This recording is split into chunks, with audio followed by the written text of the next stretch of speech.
Friends, welcome to GK study. तो भाई HPPSC ने जो है वो अपना ऑफिशियल एग्जाम पैटर्न जो है वो शेयर कर दिया है।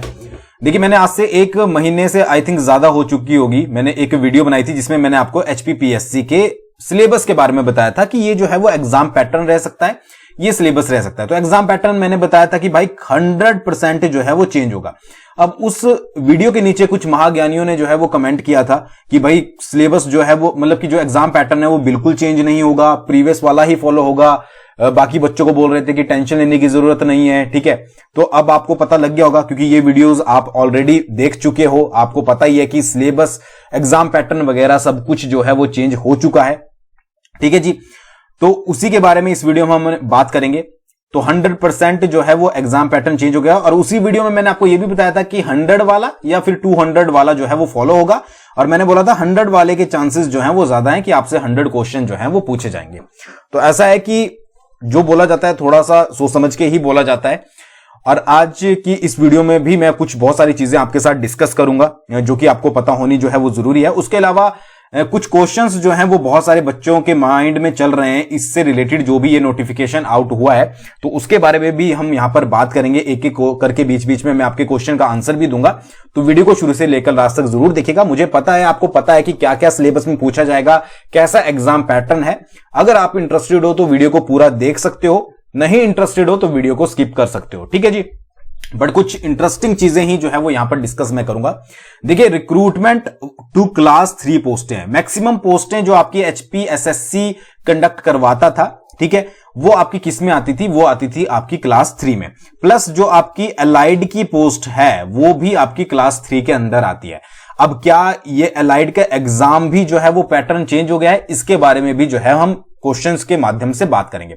अच्छा, सबसे पहली बात तो आपका जो है वो क्लास 3 के यहां पर बताया गया है जो कि ज्यादा इंपॉर्टेंट नहीं है। सिंपल सी बात, एक चीज क्या चेंज हुई है कि आपकी नेगेटिव मार्किंग यहां पर ऐड कर दी गई है कि भाई जो आपका एग्जाम है उसमें नेगेटिव मार्किंग भी होगी। अब ये नेगेटिव मार्किंग देखिए, अगर आपने कभी भी जो है वो नेगेटिव मार्किंग वाले एग्जाम नहीं दिए हैं, कि आपने कभी भी जो है वो एचपीपीएससी के जो एचएस वगैरह के एग्जाम होते हैं वो नहीं दिए हैं, आपने अभी तक जो है वो हमीरपुर के ही एग्जाम दिए थे, तो ये आपके लिए थोड़ा सा जो है वो रिस्की हो सकता है। ये मैं आपको यहां पर ऐसा नहीं है कि डिमोटिवेट कर रहा हूं, मैं आपको रियलिटी बता रहा हूं। ठीक है, मैं हमेशा से बोलता आया हूं कि तैयारी रखिए, अच्छे से रखिए। ठीक है, बहुत कुछ चेंजेस होने वाले हैं, बहुत कुछ जो है वो एग्जाम पैटर्न न्यू आने वाले हैं।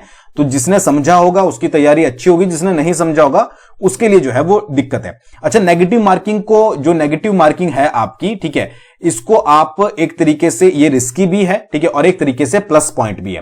प्लस पॉइंट किस तरीके से है कि भाई यहां पर जो है ये छलनी का काम करेगी, यहां पर छंटनी होगी। नेगेटिव मार्किंग में क्या है कि जो तुक्के वाले होते हैं ना, उनका काम नहीं चलने वाला। कि आपको लगता है, होता था कि 10 क्वेश्चन आप करते थे, ठीक है, 10 में अगर आपने तुक्के मारे हैं, ठीक है, सभी कोशिश करते हैं जब पूरा एग्जाम, मान लीजिए 100 क्वेश्चन है और कोई नेगेटिव मार्किंग नहीं है और आपको 10 क्वेश्चन नहीं आते हैं, तो आप कोशिश ये करते हो कि 10 के 10 लगा देते हैं, कुछ ना कुछ तो जो है वो नंबर मिल ही जाएंगे। और इसमें होता भी ऐसा था कि आपको 3 से 4 नंबर जो है वो मिल जाते थे। ठीक है, अब सबके साथ होता होगा, कईयों के साथ नहीं होता होगा, ठीक है, बट मैक्सिमम के साथ ऐसा हो जाता था। अब नेगेटिव मार्किंग में ऐसा है कि भाई आप तुक्के तो बिल्कुल नहीं लगा सकते। ऊपर से ये होता है कि अगर आपका क्वेश्चन गलत भी हो जाता है तो आपके ओवरऑल मार्क्स भी जो है वो कम होते हैं। तो ये यहां पर थोड़ा जो है वो आपका रिस्की काम होने वाला है कि आपको जो है अब सोच समझकर जो है वो एग्जामिनेशन पेपर को जो है वो देखना पड़ेगा, समझना पड़ेगा। यहां पर कौन वर्क करेगा, किसकी जो है वो अच्छे से, जिसकी अच्छे से तैयारी होगी, जिसकी प्रिपरेशन अच्छी है, जिसको डीप नॉलेज है, जिसको समझ है। अगर आप हिमाचल प्रदेश की रिवर पढ़ रहे हो तो आपको रिवर के बारे में अच्छे से पता है, कहां से निकलती है, कहां को जाती है, क्या जो है उसकी सहायक नदियां हैं, क्या क्या उससे रिलेटेड इंपॉर्टेंट पॉइंट्स हैं, तो ही आप जो है वो यहां पर वर्क कर पाओगे। अगर आप चलते हो एमसीक्यूज के थ्रू कि भाई हम एमसीक्यूज पढ़ लेते हैं, रट्टे मार लेते हैं, तो फिर आपका जो है वो थोड़ा सा काम रिस्की होने वाला है। ठीक है, ये बातें याद रखिएगा। जो एचएस वगैरह का एग्जाम देते हैं, ठीक है, जहां पर नेगेटिव मार्किंग होती है, ठीक है, कोई भी एग्जाम जिसमें नेगेटिव मार्किंग होती है उसमें पूछ लीजिएगा, जो भी तैयारी होती है वो डीप नॉलेज की होती है, कि आपको अच्छे से पता होना चाहिए, ठीक है, कि क्या क्या है, किस तरीके से है, तभी आप एग्जैक्ट आंसर लगा पाओगे। वहां पर ये नहीं चलता तुक्का कि ए बी सी डी में से कोई सा लगा देता हूं, ठीक है, हो जाएगा फाइनली, क्योंकि नेगेटिव मार्किंग यहां पर जो है वो बोला गया। तो एक चीज याद रखिएगा। दूसरी चीज क्या है कि भाई छलनी का काम करेगी, यहां से जो अच्छा परफॉर्म करेगा वही जो है आगे जाएगा। ठीक है, इसमें कोई आपका जो है वो ये काम नहीं होने वाला है कि हर एक बंदा आपको जो है वो आगे मिलेगा। जिसकी तैयारी अच्छी होगी, जिसने अच्छे से अटेम्प्ट किया होगा, जिसको अच्छे से नॉलेज होगी, वही बंदा जो है या फिर जो फीमेल होगी वो आगे जाएगी, लड़का या लड़की जो भी है, ठीक है।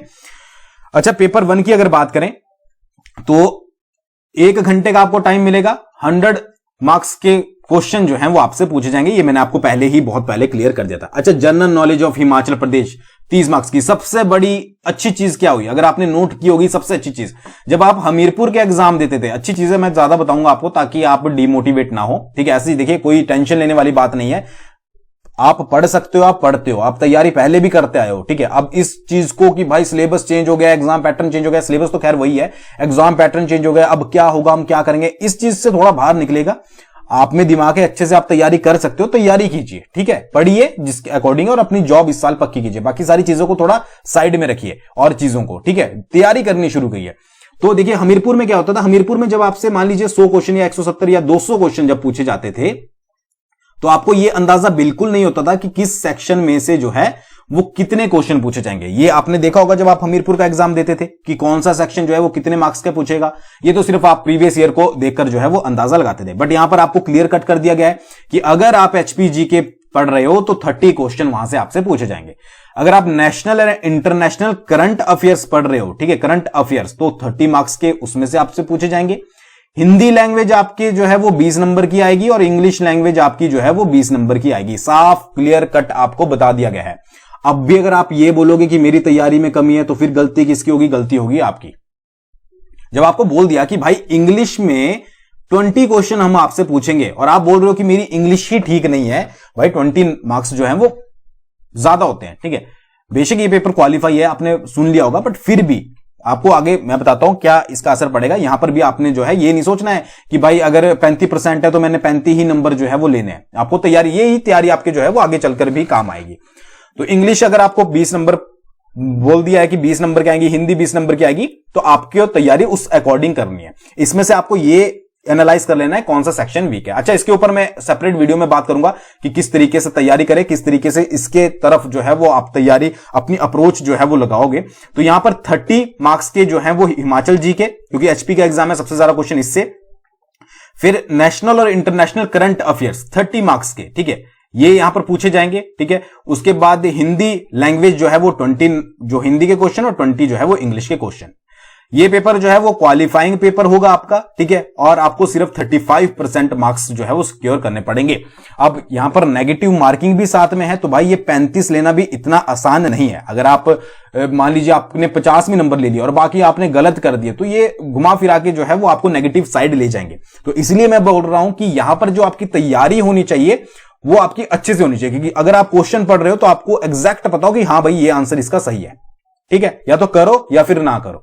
ये वाला सीन जो है वो यहां पर होने वाला है और यही होना चाहिए। सिंपल सी बात है कि अगर आपको आता है तो आप टिक लगाइए, नहीं आता है यहां पर तुक्के वाला जो है वो कोई काम नहीं चलने वाला है। तो उसके लिए आपको अच्छे से रीड करना पड़ेगा, अच्छे से पढ़ना पड़ेगा, समझना पड़ेगा, ठीक है। रट्टे वाला एमसीक्यूज पर ज्यादा मत जाइएगा कि आपने बुक चक ली और आप डायरेक्टली एमसीक्यूज पढ़ रहे हो, ठीक है, कि भाई ये रट्टे मार लेते वो मार लेते हैं। हो सकता है कि क्वेश्चन को घुमा फिरा के डिटेल में पूछ लिया जाए। अच्छा, एक चीज मैं क्लियर कर देता हूं, बहुत सारे कैंडिडेट का ये क्वेश्चन भी था, पहले उसी को ही क्लियर कर देता हूं। देखिए, एचएस जो आपका एग्जाम है वो है आपका क्लास 1 का पेपर, ठीक है जी, और ये जो है वो आपकी क्लास 3 की भर्ती है। तो ये मत सोचिएगा कि एचएस का लेवल जो है वो आप क्लास 3 में डालेंगे, ठीक है। इतने एचपीपीएससी वाले बेवकूफ नहीं है, अगर आपको ऐसा लगता है, ठीक है, मैं आपको बोल रहा हूं। बाकी आपकी जो सोच है वो आपकी अपनी है। अगर आपको लगता है कि एचएस लेवल का पेपर आपसे क्लास 3 में पूछा जाएगा तो आप उस लेवल की तैयारी कर सकते हैं, बट ऐसा नहीं है। क्लास 1 के जो लेवल सेट होता है, एचएस जो एचएस की तैयारी करते हैं उनके लिए जो पेपर सेट होता है वो आपका क्लास 3 में नहीं पूछा जाएगा, ठीक है। तो जो सोच रहे हैं कि टफ आएगा, इतना भी ज्यादा टफ नहीं आएगा और इतना भी ज्यादा इजी नहीं आएगा जो हमीरपुर में पूछा जाता था। हाँ, ये चीज है कि आपको हर एक सेक्शन के बारे में पता होना जरूरी है। अगर आप हिमाचल प्रदेश की रिवर पढ़ रहे हो तो रिवर के बारे में आपको हर एक जानकारी जरूरी पता होनी चाहिए। ऑब्वियस ही बात है, बुक्स से आपको मिल जाती है। आपको यह पता होनी चाहिए कि कहां से निकलती है, टोटल कितनी रिवर है, कहां को जाती है, ठीक है, कौन कौन सी उसकी सहायक नदियां हैं, वो जो सहायक नदियां हैं उनकी कौन कौन सी सहायक नदियां, और वो सहायक नदियां भी जो है वो कहां कहां से एंट्री करती है, कहां से एग्जिट लेती है। तो ये तो इंफॉर्मेशन यार जेन्युइन है, ये आपको पता होनी जरूरी है, ठीक है। तो बाकी जो ये डर रहे हैं कि भाई बहुत हार्ड लेवल आ जाएगा इतना ज्यादा कि आपने कभी पढ़ा ही नहीं होगा, तो ये नहीं होने वाला है। ठीक है, क्वेश्चन वही आएंगे जो आपने पढ़े होंगे, अगर आपकी बुक्स में होंगे। आप जब पेपर बाद में, अगर आपको लगता है कि बाद में चेकआउट कीजिएगा, वो सारे क्वेश्चन जो हैं वो आपके पढ़े हुए आएंगे, अगर आपने अच्छे से रीड किया होगा। अब बिलासपुर डिस्ट्रिक्ट है, मान लीजिए आप हिस्ट्री पढ़ रहे हो, तो ऑब्वियस ही बात है आपको पता होना चाहिए कि राजा कौन कौन से इंपॉर्टेंट थे, हर एक राजा के बारे में, और उसके साथ साथ उसके कार्यकाल में क्या क्या इंपॉर्टेंट चीजें हुई, वो सारी चीजें आपको पता होनी जरूरी है। ठीक है, तो क्लास 3 का जो लेवल है वो हल्का सा हार्ड रहेगा as compare to Hamirpur, but ऐसा नहीं रहेगा जो एचएस में आता है, ये चीज यहां याद रखिएगा। ठीक है, हार्ड तो सिंपल सी, देखिए एक चीज मैं आपको और क्लियर कर देता हूं, जब आपकी तैयारी अच्छी होगी ना, तो आप खुद ही देख लीजिएगा पेपर में बैठ के, जिनकी तैयारी अच्छी होगी उनको कोई भी दिक्कत वहां पर जो है वो फेस नहीं करनी पड़ेगी। हमेशा कुछ क्वेश्चन ऐसे होते हैं जो कि आपको नहीं आएंगे, वो किसी को भी नहीं आते हैं, वो एक्सेप्शनल होते हैं। ठीक है, ज्यादातर बनते हैं करंट अफेयर से, ठीक है, या फिर हिस्ट्री से भी कई बार एक आधा क्वेश्चन ऐसा उठा लिया जाता है, बट उसका मतलब ये नहीं कि आप फेल हो जाओगे। अगर आपकी तैयारी अच्छी है, तैयारी अच्छी होगी तो आप अच्छे से स्कोर कर पाओगे। ठीक है, एटलीस्ट आप 35 तो क्रॉस कर लोगे, और यहां पर भी आपको कोशिश करनी है कि आप ज्यादा से ज्यादा मार्क्स लें। उसके बाद जब आप पेपर 1 कर लोगे, तो यहां पर अब इंट्रोड्यूस किया गया है पेपर 2, जिसका नाम रखा गया है सब्जेक्ट एप्टीट्यूड टेस्ट, यानी कि सेट। ये 2 घंटे का होगा और 100 क्वेश्चन जो हैं वो आपसे इसमें पूछे जाएंगे। अच्छा, अब इसका जो सिलेबस है वो यहां पर मेंशन नहीं किया गया है। ठीक है, ये सिलेबस जो है वो डिसाइडेड किया जाएगा कमीशन के द्वारा टाइम टू टाइम। ठीक है, ये कमीशन अपने तरीके से जो है वो यहां पर आपको बताएगा कि आउट ऑफ 100 जो है वो कितने क्वेश्चन जो है वो किस सेक्शन से होंगे। इसमें से कुछ एचपी जीके से भी होंगे, ये मत सोच लीजिएगा कि यहां पर हिमाचल जीके पूछ ली तो यहां पर नहीं पूछी जाएगी। ठीक है, इसमें से कुछ एचपी जीके के होंगे, कुछ आपके इंडियन जीके के होंगे, कुछ करंट अफेयर्स होंगे, या फिर मान लीजिए जेईआईटी का पेपर है। ठीक है, मान लीजिए जेईआईटी का पेपर आप दे रहे हो, तो हो सकता है कि 100 मार्क्स में से जो मेजॉरिटी ऑफ क्वेश्चन हो, यानी कि 50 प्लस, वो आपके जेईआईटी से रिलेटेड कंप्यूटर सेक्शन से हो। ठीक है जी, उसके बाद क्या है कि जो आपके रिमेनिंग क्वेश्चन हो वो आपके डिवाइड करके दूसरे से पूछे जाएंगे। तो ये चीज याद रखिएगा कि ये सिलेबस जो है वो आपका कमीशन के द्वारा डिसाइड किया जाएगा। ये आप अभी नहीं बोल सकते कि भाई ये पढ़ लो वो पढ़ लो, इसमें कुछ नहीं है। आपको पढ़ना यही है, सारा करंट अफेयर आपको पढ़ने हैं। ठीक है जी, आपको जो है वो इंटरनेशनल और नेशनल अफेयर पढ़ने। ये सिलेबस कब आउट होगा? जब आपकी नोटिफिकेशन आउट होगी। जैसे ही आपका नोटिफिकेशन आउट होगा उसके अंदर जो है वो मेंशन किया जाएगा कि पेपर 2 में आपके ये सब्जेक्ट्स जो हैं वो पूछे जाएंगे। ठीक है जी, तो ये चीज याद रखिएगा। अब अगर उसमें एचपीजी के भी होगी तो यहां से कवर हो जाएगी। करंट अफेयर तो आपको पढ़ने ही पड़ेंगे, तो भाई वो कवर कर लीजिएगा। ठीक है, हिंदी इंग्लिश आपने यहां पर कवर कर ली, बची क्या? Indian GK. इंडियन जीके अगर यहां पर आपकी सेकंड सेक्शन में पूछी जाएगी तो वो तैयारी आपको अभी से ही करनी पड़ेगी। ऐसा मत सोचिएगा कि इंडियन जीके को स्किप कर देंगे। बाकी जेईआईटी इतना तो आपको पता ही है कि अगर जेईआईटी का पेपर है, आईटी जिसमें लगा है, तो ऑब्वियस ही बात है कि भाई यहां पर जो है वो आपका पूछा ही जाएगा क्या? कंप्यूटर से रिलेटेड क्वेश्चन। ठीक है जी, उसके बाद अगर आपका जो है मान लीजिए फार्मेसी से रिलेटेड पेपर है तो उसमें ऑब्वियसली बात है कि फार्मा से रिलेटेड पूछा जाएगा। तो ये सारी चीजें आपको कब पता लगेगी? जब आपका नोटिफिकेशन आउट होगा। उसमें पेपर 1 तो आपको क्लियर कर दिया सबको कि ये पेपर 1 होगा, कॉमन जो सबका होगा। ठीक है, उसके बाद जो कि 35% मार्क्स आपको लेने। पेपर 2 क्या है? सिलेबस जो है वो डिसाइड किया जाएगा कमीशन के द्वारा टाइम टू टाइम। तो ये चीज जो है वो याद रखिएगा, इस चीज को समझिएगा, ये आपको नोटिफिकेशन के दौरान जो है वो पता लगेगा। बाकी जब मैं आपको एक और वीडियो बताऊंगा कैसे अप्रोच करना है, उसमें मैं आपको ये भी बता दूंगा कि इसमें भी आपको जो है वो क्या क्या पढ़कर जो है वो चलना है अलग अलग पोस्टों के लिए। ठीक है जी, अच्छा, provided that test shall be conducted in a single slot with same question papers and in different slots with different sets of question paper depending upon the total number of candidate. अच्छा, इसमें क्या है कि अगर आपका ऐसे candidate, अगर candidate थोड़े ही होते हैं और एक सिंगल स्लॉट में आपका एग्जाम होता है तो सेम पेपर होगा। ठीक है, अगर दूसरा स्लॉट होता है तो उसमें जो है वो पेपर चेंज होगा, जैसे कि आपको एसएससी वगैरह में देखने को मिलेगा। तो इतना ज्यादा कुछ नहीं है जो आपके पास। मैं आपको एक चीज और बता देता हूं, ये क्या स्लॉट में आएगा, किस तरीके से आएगा, ये भूल जाइए। ठीक है, आपको पेपर देना है, आपने सिर्फ तैयारी करनी है। जब क्वेश्चन पेपर आपके सामने आएगा उसमें जो क्वेश्चन होंगे वो सिर्फ आपके पढ़े हुए होने चाहिए, इतनी तैयारी आपकी होनी चाहिए। चाहे फर्स्ट स्लॉट का पेपर चेंज हो, चाहे हो सेकंड स्लॉट का आएगा, इसमें भी आपका एचपीजी के, मतलब मैं कॉमन बात बता रहा हूं, एचपीजी के से रिलेटेड जो आपने पढ़ा होगा, इंडियन जीके से रिलेटेड जो आपने पढ़ा होगा, करंट अफेयर से, या फिर जो सेकंड स्लॉट होगा उसमें भी आपका एचपीजी के से रिलेटेड आएगा। मतलब क्वेश्चन अलग अलग होंगे बट आएंगे, सिलेबस वही होगा। तो इसमें ज्यादा परेशान होने की जरूरत नहीं है कि भाई हमारे स्लॉट में अलग क्वेश्चन आएंगे। ये डिपेंड करेगा नंबर ऑफ कैंडिडेट। अगर बहुत ज्यादा होंगे तो स्लॉट बनेंगे, अगर कम होंगे तो एक ही स्लॉट में भी काम जो है वो हो सकता है। ठीक है जी, अच्छा, both the papers will be conducted on the same day in morning और इवनिंग सेशन। ठीक है, जो आपके पेपर होंगे ये पेपर 1 और 2 ये एक ही दिन में होंगे, किसमें, मॉर्निंग और इवनिंग सेशन में। ये आपका जब भी नोटिफिकेशन आउट होगा उसमें बताया होगा कि भाई ये पेपर आपका 1 है 2 है। ठीक है, तो जब भी आपका एग्जाम डेट आएगी तो उसमें आपको जो है वो बता दिया जाएगा। ठीक है, तो इतना ज्यादा प्रेशर लेने की जरूरत नहीं है, क्योंकि मैं देख रहा हूं कैंडिडेट जो है वो बहुत ज्यादा परेशान हो रहे हैं। इतना परेशान होने की जरूरत नहीं है, सिंपल सी बात है कि आपको अब तैयारी करने की जरूरत है। आप हमेशा से इन्हीं चक्रों में फंसे रहते हो कि भाई ये पढ़ ले, मतलब कि ये क्या हो गया वो क्या हो गया, तो ये सारी चीजें छोड़ दीजिए। ठीक है, आप फोकस कीजिए सिर्फ पढ़ाई के ऊपर, अगर आपको इस साल गवर्नमेंट जॉब लेनी है। ठीक है, फिर क्या है कि आपका जो है वो उसके बेसिस पर आपको कुछ यहां पर रेशियोज बताई गई है जिनको आप चेकआउट कर सकते हो ऑफिशियल नोटिफिकेशन में। वैसे आपने ये सारी चीजें देख ली होगी। ठीक है, उसके बाद क्या है कि मेरिट लिस्ट पे आपको जो है वो देखिए हाईएस्ट मार्क्स अगर आपके पेपर 2 में जिसके होंगे उसको जो है वो अप माना जाएगा। ठीक है जी, उसके बाद क्या है कि अगर आपने नेगेटिव मार्क्स लिए हैं पेपर 2 में, ठीक है, तो आपको कंसिडर नहीं किया जाएगा। अच्छा देखिए, अगर सेकंड पेपर में, क्योंकि पहला पेपर तो 35% क्वालिफाई है, अगर सेकंड पेपर में 2 कैंडिडेट के मार्क्स जो हैं वो सेम है, मान लीजिए आपके आ गए 50-50, ठीक है जी, एक एग्जांपल दे रहा हूं मैं, ठीक है, 50-50, तो अगर फर्स्ट पेपर को जो है वो फिर चेकआउट किया जाएगा। अब मान लीजिए ये पहला पर्सन है, ये सेकंड पर्सन है, इसके 50 आए और इसके पहले पेपर में है 40 और सेकंड पर्सन के हैं 35, तो इसको जो है वो कंसीडर किया जाएगा। अच्छा, फिर अगर इनके दोनों के 40-40 हैं, दोनों के सेम हो गए कि भाई सेकंड में भी पहले में भी, फिर क्या किया जाएगा, फिर किया जाएगा कि जो ओल्डर कैंडिडेट होगा उसको सिलेक्ट किया जाएगा। वैसे इतनी नौबत जो है वो ज्यादा पड़ती नहीं है। ठीक है, तो ये सारी चीजें यहां पर बताई गई है जिनको आपने और जगह भी जो है वो देख लिया होगा। ठीक है जी, अच्छा ये सारी चीजें हो गई। उसके बाद एक और चीज मुझे आपके साथ डिस्कस करनी थी, 75 डेज के अंदर जो है वो आपका रिजल्ट आउट हो जाएगा। ठीक है, ऐसा यहां पर बोला गया है। ठीक है, कि the result of each computer based test और offline test in respect of eligible candidate shall be declared as earlier as possible but not later than 75 days. जितनी ज्यादा जल्दी होगी उतनी ज्यादा आपका रिजल्ट आएगा। हो सकता है 1 महीने में आ जाए, 2 महीने में आ जाए, बट 75 डेज से ज्यादा जो है वो नहीं लगेंगे। ठीक है, तो ये एक अच्छी बात है कि जल्दी से जल्दी यानी कि विद इन 3 मंथ्स आपका रिजल्ट आ जाए, तो वो बहुत अच्छी बात होगी। ठीक है, वो सारी चीजें आपको यहां पर देखने को मिल जाएंगी। तो ये कुछ इंपॉर्टेंट चीजें थी, ये मैंने आपको क्लास 3 की बता दी। अब आपके क्वेश्चन के आंसर भी मैं बहुत सारे दे देता हूं, बहुत सारे डाउट हैं आपके। ठीक है, बाकी जो आपका डिटेल्ड सिलेबस रहेगा कि क्या क्या चीजें आपको किस तरीके से अप्रोच करना है, देखिए एक ही वीडियो में तो कवर होगा नहीं। ठीक है, अप्रोक्स आपको 17-18 मिनट हो चुके हैं इस वीडियो को, तो वो अलग से सेपरेट वीडियो में मैं डिस्कस करूंगा, अच्छे से आपको बताऊंगा। ठीक है, उस अप्रोच के साथ चलिएगा। अच्छा, कुछ कैंडिडेट सबसे पहले क्या पूछ रहे थे, कैंडिडेट पूछ रहे थे कि एलाइड जो क्लास 3 एग्जाम है, देखिए एलाइड भी क्लास 3 में आता है, तो क्या उसका भी पैटर्न यही रहेगा? तो इसका आंसर है आपका नहीं। ठीक है, एक्चुअली क्यों वो मैं आपको बता देता हूं।